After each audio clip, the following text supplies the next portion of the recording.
The views and opinions expressed in the following program are those of the participants and do not necessarily reflect those of KSMQ Public Service Media Incorporated or its assigns.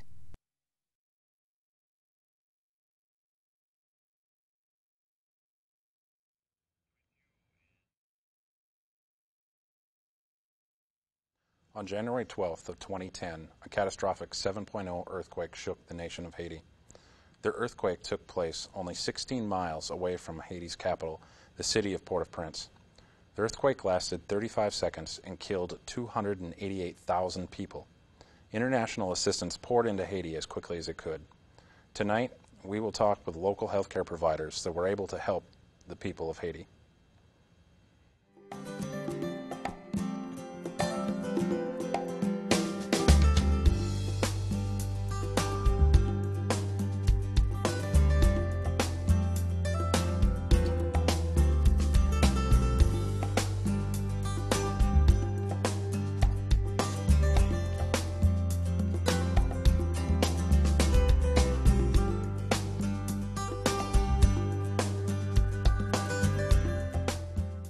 The stories of heroism and tragedy will stay with the earthquake survivors forever. Tonight, we are joined by some of the healthcare workers that rushed to the aid of the people in Haiti. Joining me from Austin, Minnesota are our guests, Dr. Vijay Chawla, Miss Mary Farjan, Miss Vicky Berthum, Miss Denise Blake, and Mr. Stephen Weiss. All of you, I'd like to welcome you to our show and thank you very much for your efforts for this incredible disaster. If we could start with Steve, actually, and if you could go around and just give us an idea of what it is that you do during your day job. My name's Steve Weiss. I work at Austin Medical Center, half-time emergency room and half-time nursing supervisor. Okay. I'm Dr. Vijay Chawla. I'm a pediatrician at Austin Medical Center, and I practice full-time at Austin Medical Center, providing care in the clinic, admitting patients to the hospital, and taking pediatric calls as well. Okay. Denise? I'm Denise, and I am from Adams. I work at the Adams Healthcare Center for 21 years, and I'm an RN. And Mary got me into going to Haiti. My name's Mary Farjan. I'm a physician assistant. I work full-time at the Adams Clinic, but I also work at Urgent Care in Austin. I'm also the medical director for the Mower County Jail. Okay. I'm Vicky Berthum. I work at Austin Medical Center in podiatry for Dr. Vandekeef. Okay. So all of you are healthcare, but all in varying fields. What brought you to Haiti? Was it the earthquake itself that brought you to Haiti, or was there something before that? Or we heard that Mary started it. That's what. Yes, she did. Yes. This was my 6th trip. We've gone before and made up where we do medical missions, and we've been 2 different towns. This was the first time ever working in Port-au-Prince. And when Mary heard there was an earthquake and they needed help, she was ready to board the plane the very next day. But we had to wait a few days to get connections, and we did get there. So you all had previous experience in Haiti then? Yes, I've been to Haiti. This would have been my 10th trip. Wow. We've been to La Tibiere. The last 2 trips, we were just there in November at Cap Haitian working, and we work with a group called ACAO out of Texas. Okay. And so they were the ones that were able to help us get some of the logistics together so that we were able to go. Well, I have not been to Haiti before, but I have worked in third world countries, and we had talked over the years, myself and Dr. Schindler and Mary, that I will go to Haiti one day, and I thought when this earthquake happened, if I want to go, this is the right time really to jump in and go and help. So, Vicky, Steve, you've been there before? Yes, I've been to Haiti 3 times with Mary. If you listen to Mary's stories of Haiti, you will fall in love with the people and the country. And as soon as they were in the disaster zone, we knew we were going back. Okay. And this was my 5th trip down there, and like Denise, Mary is the one that got me hooked on these trips also. So for most of you who have been down there before, did this seem like Haiti again? I mean, after the earthquake, did it seem like an entirely different world, or what was your immediate thought when you got off an airplane and landed and looked around? Well, when we got off the airplane, it was pitch dark. We weren't really sure exactly where we were going to end up at. We were met by some people from the 82nd Airborne, and also Oscar, who is Sean Penn's right-hand man. And so one thing that I noticed is that riding through Port-au-Prince on a Saturday night, there should have been people in church, there should have been people out on the streets. There was no music, there was no charcoal fires, there was nobody. I've never been in Port-au-Prince before where it was just dead silence. Wow. Wow. But we did say it was a blessing we came in the dark, because with all the massive deaths, they had mass graves in the hills, and they had to burn them. Wow. They could not bury them all, and that would have been very tough on us, I felt, if we'd come in the daytime and saw that. So it was kind of a blessing, I thought, coming in that night. So did it feel like for the 82nd Airborne had received you guys in, did it feel like the warm welcome that you're accustomed to, or was it just a chaotic event getting in, or how? No, I would say that they welcomed us very easily, but it was landing on a rough field of ground grass, not in an airport. And even when we went past the old airport that we were at in Port-au-Prince, it was very sad to see this in shambles, where we had always rejoiced of coming in and knowing we were there again to help with the people. And I think it was a sad time to see the quietness and the change. Okay. So, Dr. Chawla, this was your first time that you had been to Haiti, and you said you'd been to the third world countries before. Did this feel like those countries, or did this feel like an entirely new experience? Though when I think about it, we went there in time of disaster. The buildings were down. We can smell dead bodies when we drove past there.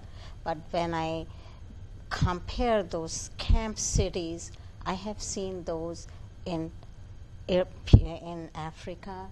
I have seen people living in those conditions in developing countries, even in India. And so talking to people and hearing from these people and talking to people there, what amenities those people have, it was like, to start with, they really were living on very little, and this earthquake basically took everything away, what they had. So I think the two situations are kind of not comparable, because when I lived in Africa, it was not under any disaster, but I can compare the living condition, no sanitation, no clean water, limited supply of food. We met kids who have never, I saw some children with some chronic condition, and the parents wanted to know, can you do anything? Appear like, they are 12 years old, they are 10 years old, they have never seen a physician. So those conditions are very comparable to if you go to Mexico, you go to India, you go to Africa, but that disaster itself was overwhelming, because everywhere we drove, there were buildings which were totally smashed. There, you could still smell the dead bodies. We saw kids standing on the road, and you could see they didn't know where to go. So I think it was kind of it was on such a large scale, and that devastation was very heartbreaking.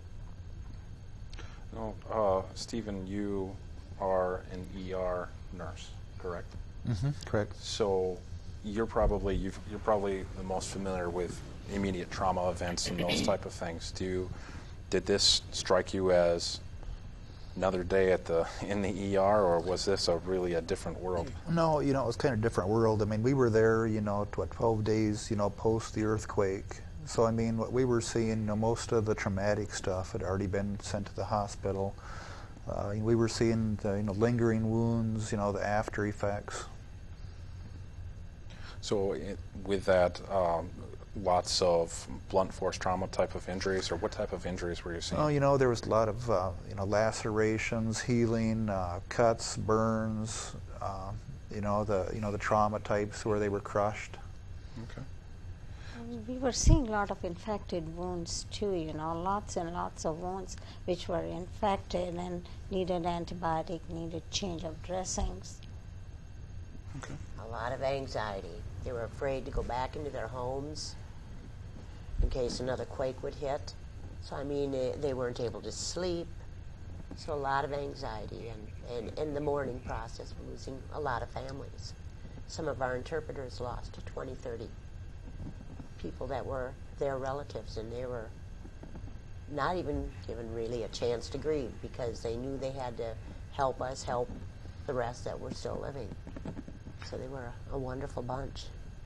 And Denise, when you talk about that, and you talk about kind of things that are going to lead to post-traumatic stress in the future and possible other mental issues, as well as the obvious physical problems that have come out of this immediately, is there help that's being given to those people now?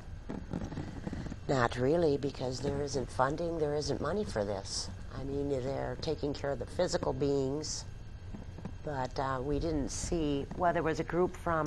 There was a group from Israel coming in, yeah. that was coming in to replace us, and they had some children. They weren't really children psychiatrists or psychologists. They were more children therapists that were going to play games and things with them for a short course, but there's no long-term looking at this problem at this time. Okay. It's kind of on one of our lists to look at. Something for the future. Mm-hmm. And I think we saw lots and lots of children, where parents will say, he's not eating, she's not sleeping, and really, I mean, it's the children are stressed, parents are stressed, it's just post-traumatic stress syndrome, but there was not much we can do at that point, and we just treated, if they had pneumonia, we treated that. If they have scabies, we treated that. But that's one aspect, bringing them back out of this this trauma. It needs long-term commitment. I think, Dr. Chawla, the tough ones were the ones that there were just children that didn't have parents anymore. Yeah, the parents were gone. We had a 60-year-old grandma come in with the baby that was 9 months old. And we had children come by themselves that were living with neighbors because they had no idea where their parents were any longer. And that was very admirable, I mean, they have so little for themselves, but the neighbors had taken out the kids who have lost their parents in the earthquake, and they were feeding them whatever they had, they were sharing with them.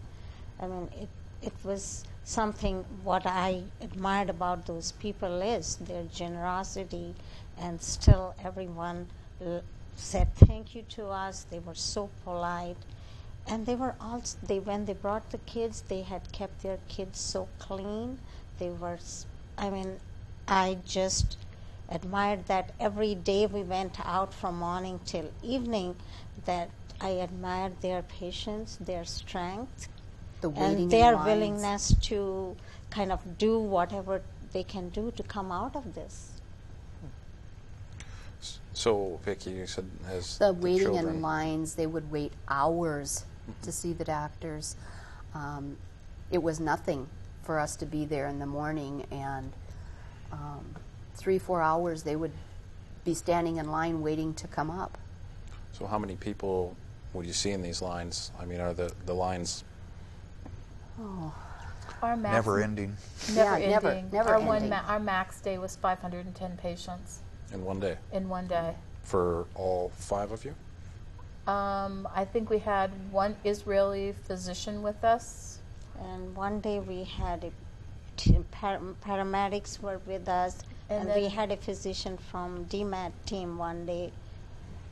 Yeah, and we had the military combat medics that were wonderful.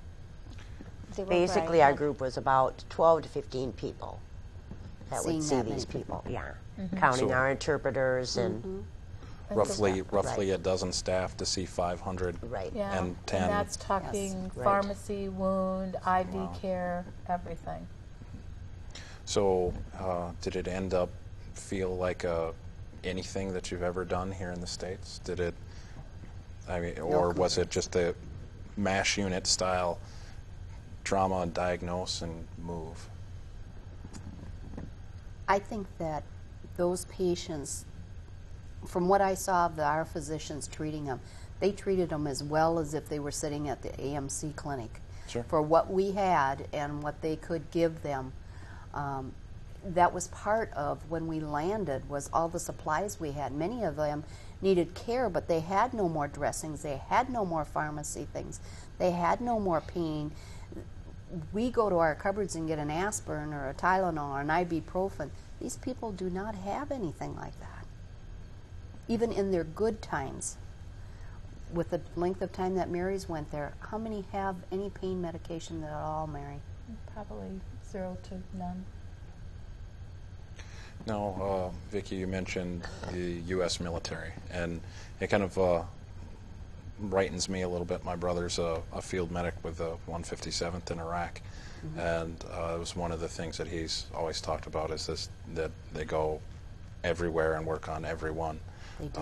And you just said wonderful was the word you described. Do you have anything And they else are. you can add? They just stepped up, whether it was cleaning a wound or holding a leg or Starting an IV. starting an IV, whatever we needed them to do, they were right there to do it. And they actually juggled for position to get on our team because we allowed them to come out and work with us. We had had 4 of them, and they had either all been to Iraq or Afghanistan, and they were just absolutely fantastic. We had a young one. No, I mean young, he was probably 21. There's a little girl next to him, and he was talking with her, fed her a little candy. Then he looks, and he looks, and he goes, "What's wrong with her?" And I go, "Oh, I think that's scabies." Now, most people would have jumped back and, "Oh, I don't want this." He says, "What do you got that I can treat her with?" Gave her the scabies medicine, put on a pair of gloves, totally took care of the little girl. You know, it just really makes you proud that these are our boys over there doing whatever they can do to help. They were just perfect gentlemen too. I mean, they treated the patients with Respect. just pure compassion. Yeah.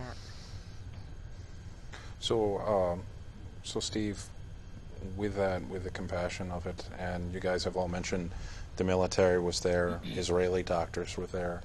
Who else from the international community did you see?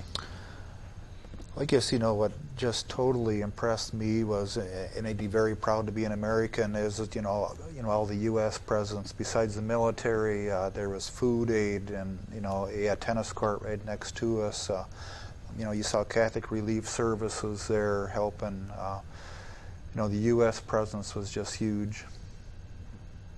So, has that presence continued in Haiti, or? One of the reasons we wanted to come back and cover this story here 3 months after this original event is because things tend to fall out of the news and they don't tend to get as much focus as they should. And we wanted to come back and do a show here on Haiti. Do you think, is there still a military presence there from the U.S. and is still an international medical community there? The military was pulled out a while back here. And yeah, there's still U.S. presence, but it's kind of what they were afraid of is that you'd get this, sudden surge of international support, and then X months down the road it would get pulled, and that's already starting to happen. Now there's this project that President Obama pulled, an unlikely pair, and I think this is why he picked these two, but former President George Bush and former President Clinton together. To be able to try and continue the efforts. Do you see that being enough? Should there be more? It's one of the things I think President Clinton and President Bush were there very recently, both of them, so kind of trying to keep that in the news that we are still committed to giving aid to Haiti, help people of Haiti. And I think what we are doing today also is to keep this in the news and keep people aware of it, that the work there is not done. And I think that was their visit there obviously was seen by people, and it will keep Haiti in news. And I think we need to keep doing things like that so that it doesn't, I mean, as the time passes, people are going to forget about it. So to keep it in news, those events are important.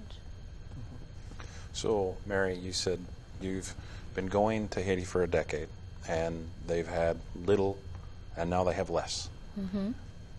What can we do as a community here in southern Minnesota and as a community across the United States to help continue to push the efforts in Haiti? Well, I think one thing we need to remember is that this is going to be a long, ongoing process of rebuilding and things. We did notice in November with the team that went that the international airport was getting up to code to almost as good as the United States airport. There was stop and go lights. It was very clean. It was one of the first times in probably 4 years I've actually stayed in Port-au-Prince at night. There was no gunfire. There was no noise. And so they also have more control over the flights that are flying in and out of Haiti. Also the flights that are flying in the country, they're being more FAA controlled. I also think that people need to consider who they want to give their money to or their time to. There's been some groups in Austin that have been very generous to myself, to include the Austin Medical Center, the Austin Medical Foundation. There's been church groups. We've got money from Osage Rotary. And we're also working with a group called ACAL, which is a group out of Killeen, Texas. They're all either active, retired, or reservist military. They're all Haitian Americans who started this group. They're very interested in rebuilding the motherland to what they know of. And so that's a group we're working with right now. Right now we're looking at what's called containers to clinics. It's taking shipping containers and turning them into clinics. And there's different ways to do it. You can either buy the shipping container and build the clinic yourself, or you can also get one pre-made and will be shipped to Haiti. They will have where you can hook up a generator, you can hook up lights to it, you can hook up water if you have it available, or you can just use it as a clinic. So that's kind of our goal right now. Okay. We have a trip planned in October, tentatively, to go back up to Cap Haitian, because Cap Haitian was overrun by the patients from Port-au-Prince, and looking at doing not only doing a medical clinic there, but also doing a food and clothing drive there too. Okay. Now, Dr. Chawla, you as a pediatrician and your first time to Haiti and seeing what happened to the children of Haiti, what do you think that they need the most from the Americans that have something to give? I think we need, we did, when we went soon after the earthquake, and we provided the acute care services, but I think what those children need is a long-term commitment and emphasis on preventive care, safe water supply, nutrition, immunizations, because those will prevent all the infections. With the rains coming there, malaria is going to be a threat, all the diarrheal illnesses, rotavirus, and kids, if they are not well nourished, they succumb to all that diarrhea, dehydration so fast. So those are mortality and morbidity which can totally be prevented by a simple vaccine called rotavirus vaccine. We can prevent tetanus, we can prevent diphtheria, we can prevent whooping cough. We have vaccine now for about 19 diseases, so I think that our emphasis for long term needs to be on these preventive measures, providing them with safe water, safe sanitation, nutrition, and immunizations. Those will be my first 4 priorities to provide them, to bring them out of this cycle and prevent morbidity and mortality from causes which are totally preventable. But Dr. Chawla did see a lot of young kids in the hospital that had amputations. Absolutely. So we really need a lot of physical therapy. We need prostheses, things like this, because disfigurement is really hard on the Haitian people. You are outcast if you're not totally whole. And so this would be one way of helping them if they could have prostheses, things like this. Absolutely. Thanks for bringing that up. I visited their children's hospital one evening with 2 other physicians from New York. They were working in the hospital, and they learned we have a pediatrician on our team, and they asked me to come with them. And I walked through 3 of their rooms. I think about 80% of kids in those 3 rooms had one or the other limb amputated. But again, it was amazing. Their mother sitting by them were still smiling, still greeted me, said thank you. I couldn't speak their language. I showed them my camera, and they all nodded their head and said, yes, you can take their pictures. And those kids were smiling. So as Denise said, you know, orthopedic surgeons, prosthesis, physical therapy, because there are no roads there for those kids to be able to walk there or do anything there is going to be so hard. So I think long-term commitment in those areas and preventive area is be the 2 priorities I will put my money on. I mean, those are priorities for me.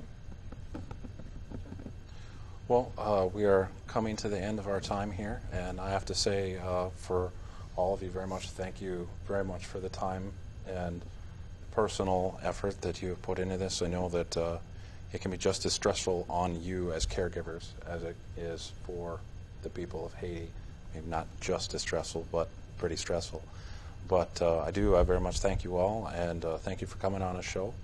And we will hopefully have you on again at a later date for another wrap-up of maybe what's been progressing for Haiti. So thank you all very much. Thank you.